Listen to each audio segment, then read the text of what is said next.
The Word of God is alive and powerful, sharper than any two-edged sword, piercing even to the dividing asunder of soul and spirit, and of the joints and marrow, and is a critic of thoughts and intents of the heart.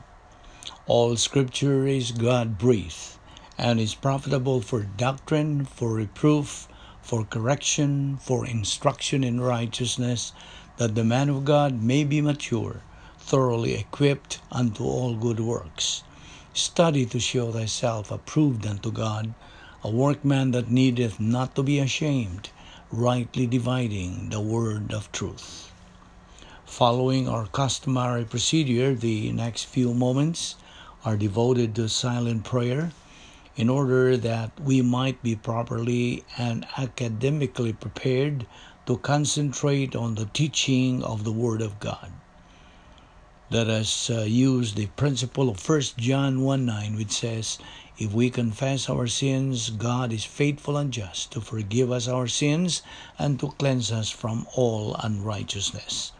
But if you are not yet a believer in Jesus Christ, the issue you are facing is not confession of sins, but faith in the Lord Jesus Christ. Believe on the Lord Jesus Christ, and thou shalt be saved. Therefore, let us pray.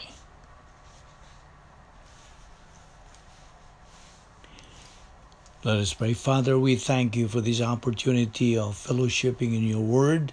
May God, the Holy Spirit, fill us and control us and challenge us, motivate us to take in your word. And we pray that we can derive from this and understand this very clearly through the feeling of the Holy Spirit. And these things we are going to take up may become a blessing to us. This we ask in Jesus' name, our Lord and Savior. Amen.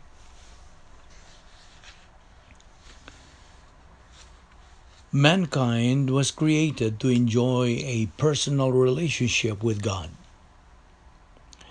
God formed Adam and Eve perfect, without physical flaw or sin. He placed them in the perfect environment of the Garden of Eden, where they had direct, daily contact with Him, according to Genesis chapter 3, verse 8. God gave them volition, the free will to obey or disobey Him. As long as they continued to obey God, they would remain in fellowship with Him in a state of sinless perfection. But when they committed their sin of disobedience, immediately a barrier separated man from God. Mankind's relationship with God was completely severed. Now, from the fall of Adam until the end of time, no human being can conquer this barrier. It is impassable and insurmountable. No human effort can break through this obstruction. All mankind is born spiritually dead and exists on one side of the barrier, and God exists on the other side, a hopeless separation. But omniscient God always knew that man's volition would alienate him from his Creator. Consequently, in eternity past, God the Father designed a perfect plan to remove the barrier through the salvation work of Jesus Christ on the cross. This plan, an expression of God's grace to fallen Adam and his sinful progeny, the human race, is divided into three parts. We have discussed this in the past lessons, namely phase 1, salvation for the unbeliever, phase 2, the believer in time, and phase 3, the believer in eternity. So I repeat, the plan of God is divided into three parts. Phase 1, salvation. Phase 2, believer in time. And phase 3, believer in eternity. Now, God's role in phase 1 of this plan began in eternity past. Anticipating man's failure, God resolved the barrier problem and its consequences. Jesus Christ, the second person of the Trinity, was elected to accomplish the salvation phase of God's plan. The work of Jesus Christ began with his virgin birth and concluded with the cross, resurrection, ascension, and session. Christ's substitutionary spiritual death paid the penalty for our sins and removed the barrier so that salvation is freely given to anyone who believes in him. Man's role in phase 1 occurs in that instant of time when a person believes in the Lord Jesus Christ as Savior. Now, phase 2, the Christian way of life, or Operation Grace, begins immediately after salvation and is accomplished when the Holy Spirit works in and through the believer. Phase 3 commences at the moment of the believer's physical death or the rapture, whichever occurs first. 1 Thessalonians 4:13-17. The removal of the barrier is solely the work of Jesus Christ. Apart from this divine intervention, mankind would face eternal condemnation and separation from God. John 3:18, John 3:36. Being condemned means spending eternity in the lake of fire. Matthew 25:41, Revelation 19:20, Revelation 20:10, Revelation 14-15. No matter what human abilities, talents, or other assets we possess, we are incapable of removing any of the components of the barrier separating us from God. Now, let us take up in connection with this, let us take up Matthew chapter 22, because this is a highly definitive passage. Okay, Matthew chapter 22. This is about the parable of the wedding feast. This has something to do with the plan of God. Now, the fourth of the sequence of doctrinal factors that surround the function of human volition on the transpansive plan of God. In verse 1, it says, Jesus answered and spoke unto them again by parables. Now remember, the word parable here is the word parabole. It's been transliterated instead of being translated. Here is parabole. Para is a preposition that means alongside, like parking alongside. And then the word bole, B-O-L-E, means to throw or cast or to put or to place. So it means to place alongside. And therefore, we have a perfectly good word for this in English, and that is the word comparison.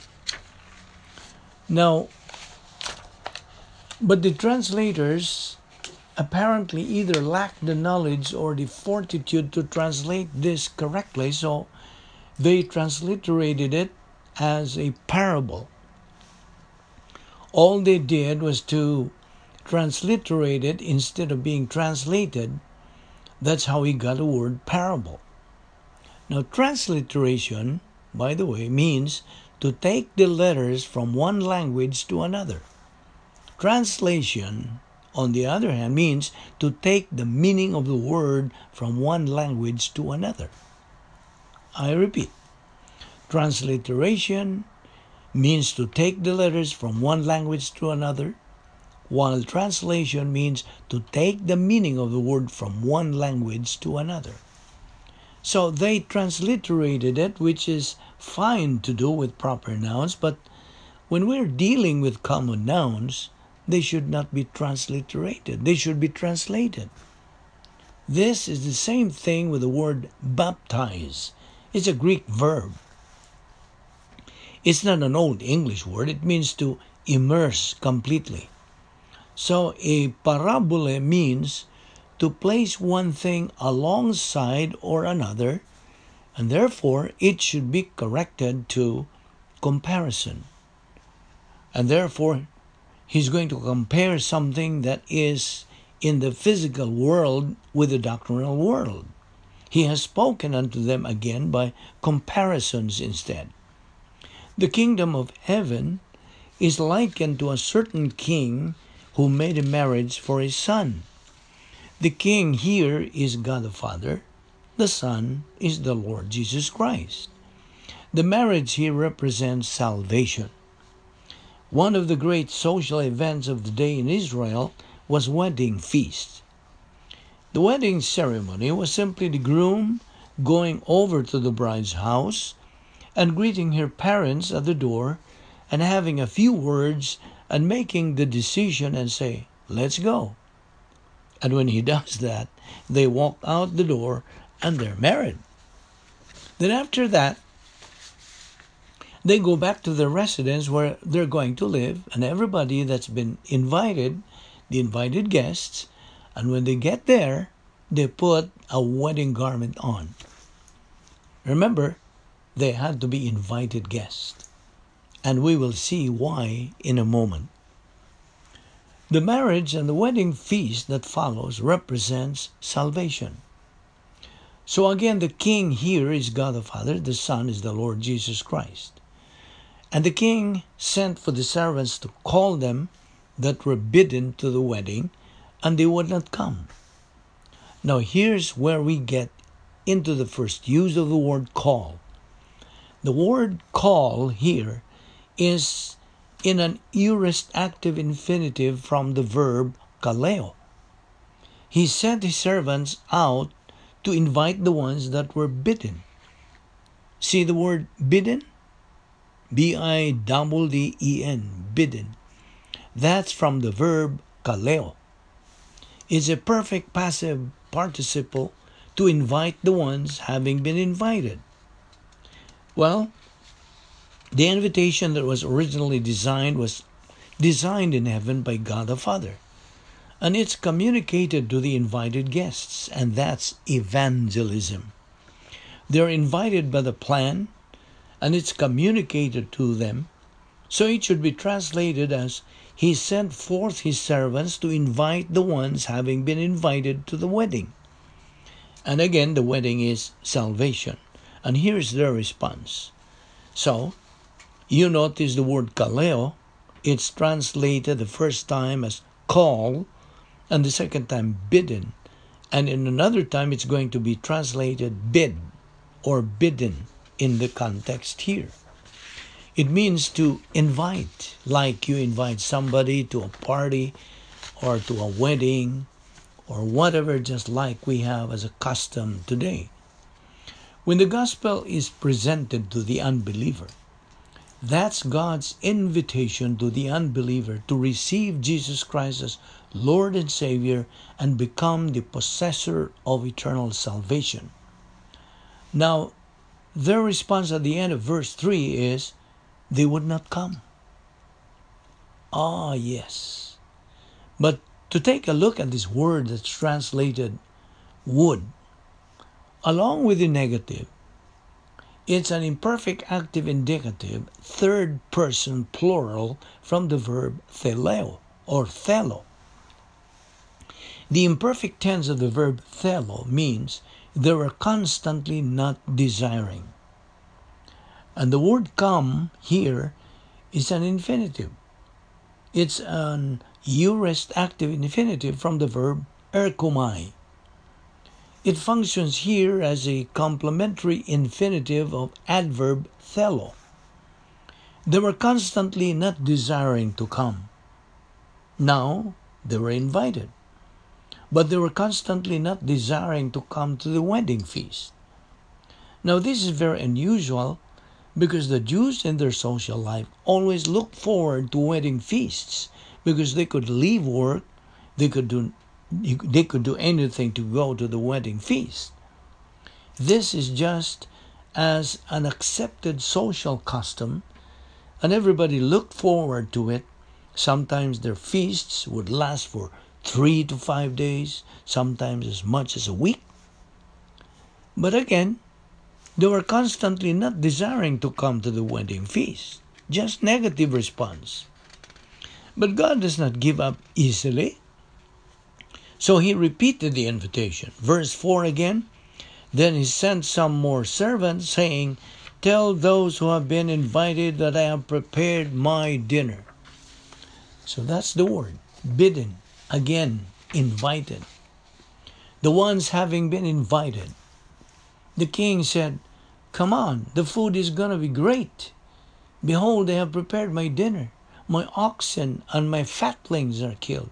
All things are ready. Come to the marriage feast." They have been invited for the third time now in verse 4. Most of the invited ones just go their own ways. Some went to their farms, and this represents their business, their earnings for a living, to make money. In short, they preferred to attend to their daily monetary interests, meaning they were motivated by their monetary interests. They were interested in the financial success of this life rather than having eternal life. They put money ahead of the gospel. And when they die, do you know what happens to their money? They leave it behind, and it's of no use for them. Of course, their money is no use for them because they are dead. So they didn't appreciate. They are not worthy. And the rest of them in verse 6, the rest seized his servants, mistreated them, and killed them, slaughtered them. But when the king, God the Father, heard, he was angry, he was enraged, and he sent forth his army and destroyed those murderers and burned their city.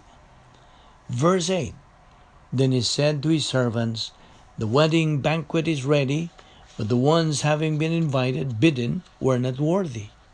Again, we see the word bidden, perfect passive participle from the same verb kaleo. The ones having been invited were not oxios, meaning they were not worthy. Verse 10, so the servants went out into the streets and gathered all the people they could find, both good and bad, and the wedding hall was filled with guests.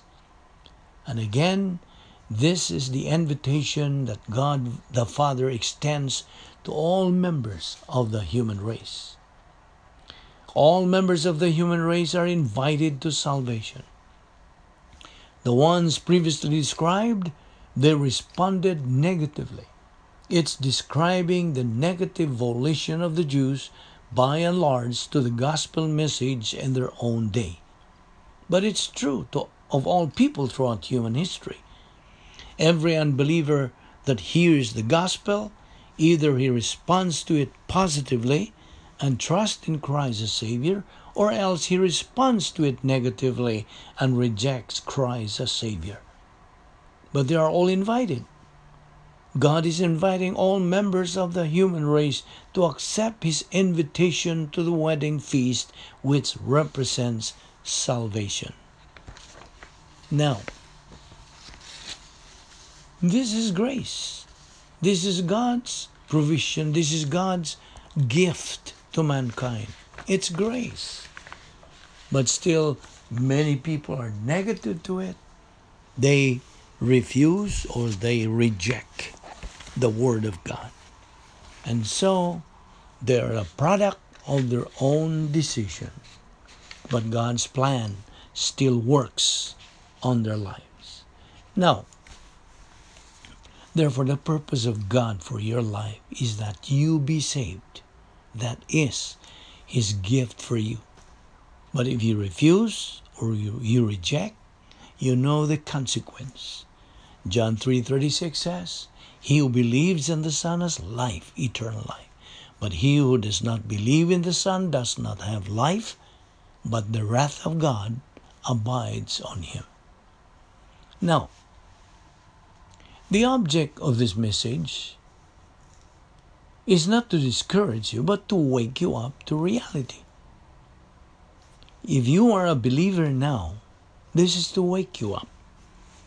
that the important thing for you to do is to follow God's mandate and follow the command of 2 Peter 3:9 or 18, which says, "But grow in grace and in the knowledge of the Lord Jesus Christ." So, to be without peace, without happiness and blessing in your Christian life because you failed the grace of God is a tragedy. God's grace never fails you. You are still alive. God still has a purpose for your life, fellow believer. He wants you to have the blessings, inner peace, happiness, and production that will count for eternity. All blessings designed by God for you are potential by virtue of your position in the top circle in union with Christ, but they can be realized only in the bottom circle of temporal fellowship. Remember what I drew to you? Mentally, I drew the top circle and bottom circle. Top circle is your eternal relationship with God, but the bottom circle is your temporal fellowship with God. So God wants you to be happy, wants you to have the blessings and inner peace and happiness and the production that will count for eternity. All blessings designed by God for you, you are potential by virtue of your position in the top circle in union with Christ. But they can be realized only in the bottom circle of temporal fellowship. Your capacity for blessing depends on your ability to stay in fellowship by isolating your sins, by using the principle of the faith rest technique, your attitude toward Bible doctrine, and your progress towards spiritual maturity. Doctrine resident in your soul becomes the cup into which God pours out His blessing. Psalm 23:5. Your production in the Christian life can occur only while you are in the bottom circle. When the sin nature is in control of your life, nothing you do counts for God. Any good deed generated by the sin nature is human good and totally unacceptable to God. Jeremiah 17:9, Hebrews 6:1. The only source of divine good is the ministry of the Holy Spirit, and the Holy Spirit produces in your life only while you are in the status of spirituality. When you fail to appropriate the grace of God, you snub the Holy Spirit. You grieve and quench Him. Ephesians 4:30, 1 Thessalonians 5:19. He is locked up in a corner where He cannot produce in your life. You cannot serve Jesus Christ, function in your priesthood, fulfill your ambassadorship, or witness for Christ unless you utilize the grace of God. So the issue in your spiritual life is, which law will you serve? To serve the law of carnality through failure to isolate your sins, lighting one sin on another, will burn down your life as well as those around you.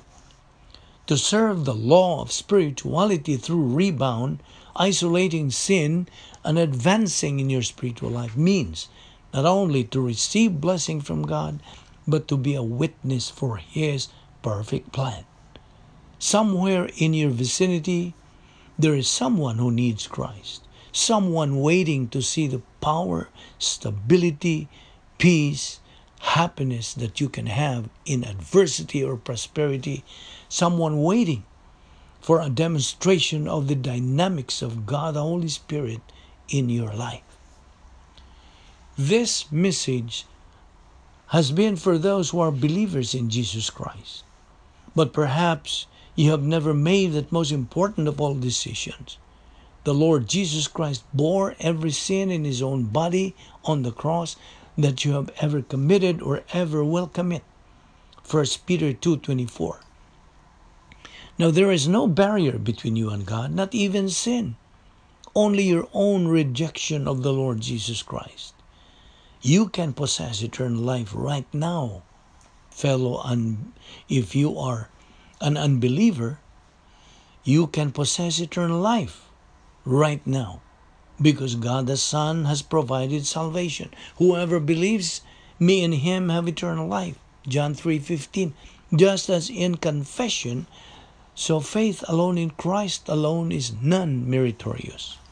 For by grace you have been saved through faith, and that salvation not of yourselves. It is the gift of God, not as a result of works, that no one should boast.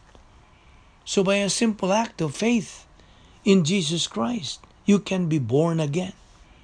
You can become a child of God and a member of his royal family forever. So this is yours for the taking. Jesus says, "Come to me, all you are weary and heavy laden, and I will give you rest. The one who comes to me, I will certainly not cast out." John 6:37. So this is your opportunity. Wherever you are, you can offer a silent prayer. Father, I am believing in Jesus Christ. I am receiving him as my Savior. And that is the moment of your eternal salvation. The alternative is clearly defined in the Scripture. He who believes in the Son has eternal life, but he who does not obey by believing the Son shall not see life, but the wrath of God abides on him. John 3:36. Now, to you, believer, this is for you now. After a person believes in Christ, he becomes a believer. And so, you have to follow now the mandates of God in 2 Peter 3:18 to grow in grace and in the knowledge of our Lord and Savior Jesus Christ. And every time you sin, you get out of fellowship, then God provides you a means to go back. And that is the principle of 1 John 1:9. If we confess our sins, God is faithful and just to forgive us our sins and to cleanse us from all unrighteousness. Now, failure to use this problem-solving device will result in discipline from your Heavenly Father. Discipline comes in 3 stages, as we have already studied. There is warning discipline, there is intense discipline, and there is even dying discipline. But you may be out of fellowship, but you are never out of the relationship. Once saved, always saved. That is intact. The top circle of union with Christ is intact, and that will never be removed from you. But the temporal on the bottom circle is what is it's gonna be removed once you commit sin. And so God is always warning us when we commit sin. Warning, and then intense, and then dying. So, what about warning discipline? What about intense discipline? What about dying discipline? Let's look at Hebrews 12:6-7. Those whom the Lord loves, he chastens, and he scourges every son that he receives. If you endure chastening, God deals with you as with his son. For what son is it that the Father does not chasten? If you are a Christian now, God will discipline you from time to time as you commit sin and make bad decisions in your life. Warning discipline is when God warns you that you are out of fellowship and need to recover and get back into fellowship by using the problem-solving device that we learned from Psalm 32:5 and John 1:9. Do not hide your sin. Admit it and confess it. Warning discipline is designed to get you back into fellowship. Intense discipline is designed for the same thing. It is just that you're having to learn it the hard way rather than the easy way. You could have done it the easy way. You could have gotten back into fellowship when God warned you, but you wouldn't listen. Now God has to get your attention the hard way. He has to bring some pain into your life that will wake you up. When we discuss dying discipline, we're talking about God removing Christians from this life. You get into dying discipline as a result of your arrogance toward God, hating God's discipline, ignoring it, and rebelling towards God to the point that God says, okay, that's it. You are gone from life in time. You will go to heaven, but your time on earth is cut short. So read Hebrews 12:5 and Proverbs 15:10 and write them out in your notebook. Now, we have to learn the word, therefore. Learn the word, study the word, and apply the word. Now, there are a couple of scriptures that I would like for you to read or for you to study. 2 Timothy 2:15 commands, study to show thyself approved unto God, a workman that needeth not to be ashamed, rightly dividing the word of truth. We always read this before our Bible study. Now you should write and memorize that verse and obey the command to study every day. Now, read Ephesians 1:17-20, that the God of our Lord Jesus Christ, the Father of glory, may give unto you the spirit of wisdom and revelation and the knowledge of Him, with the result that the eyes of your understanding may be enlightened, and that you may know what is the hope of His calling, what are the riches of His glory, and what is the inheritance of His saints, and what is the exceeding greatness of His power to us who believe, according to the working of His mighty power, which He accomplished in Christ when He raised Him from the dead and sat Him and His own right hand in heavenly places. These scriptures teach why you should study the Word of God. Write Colossians 1:10 in your notebook. This verse will help you see that studying and applying the Word of God is very important. Most Christians don't spend time learning the Word of God, and as a result, they're very unproductive. They are what we call losers in the Christian life. I see this quite often, and it is always very sad. We spend quite a bit of time studying about salvation.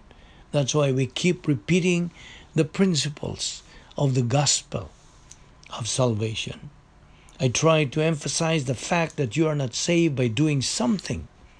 You are saved as a result of something that has already been done. Jesus Christ, over 2,000 years ago, died on the cross for you. He provided everything that was necessary for your salvation.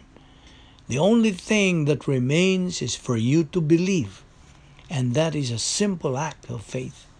This means that you are not going to heaven because you are a good person. You're going to heaven because of who and what Christ is, and because you have placed your faith in Him. That is salvation.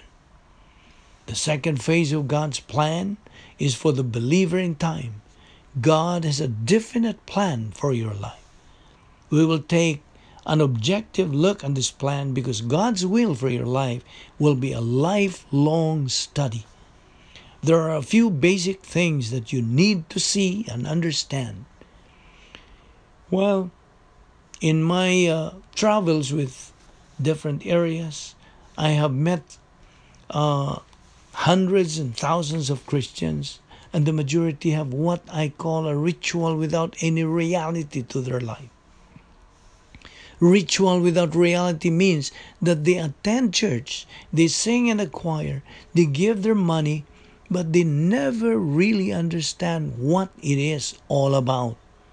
I have stood in hundreds of churches all across my country, my original country, the Philippines, and I also attended some of the churches here. I have talked with hundreds of Christians. Most Christians that I meet do not understand the Christian life. It's tragic. It is really tragic. And so, we will continue discussing this, more on this, as we proceed with our Bible study through the Facebook and YouTube. Let us pray. The scripture declares, God in this manner loved the world, that he gave his only born Son, that anyone believing in him may not perish, but have everlasting life. For God sent not his Son into the world to condemn the world, but that the world through him might be saved. He that believeth on him is not condemned, but he that believeth not is condemned already, because he hath not believed in the name of the only begotten Son of God. Jesus Christ went to the cross. He died for the sins of the human race. He removed the barrier between man and God, so that man can step across into eternal life by trusting in Christ as Savior. And therefore, as you sit here with your eyes closed to assure you of privacy, you have the option right now of making the greatest decision of life, the decision that brings you everlasting life, deliverance from the wrath of God to come, the lake of fire. Becoming a member of the royal family of God, having righteousness imputed to you permanently, and that is the decision to trust in Christ as your Savior, to believe that he died on the cross for your sins. That's the only thing that you have to do to get eternal life. And that's the only thing that you can do to get eternal life. You can't do anything else. In response to the question, "Sirs, what must I do to be saved?" the answer came back, "Believe on the Lord Jesus Christ, and thou shalt be saved." The way to eternal life is faith in Christ. Therefore, believe on the Lord Jesus Christ, and thou shalt be saved. Let us pray. Heavenly Father, we are indeed grateful for the privilege of studying your word so briefly. We ask that you will open our hearts to these things, increase our perception, our comprehension of them, for we ask it in Christ's name. Amen.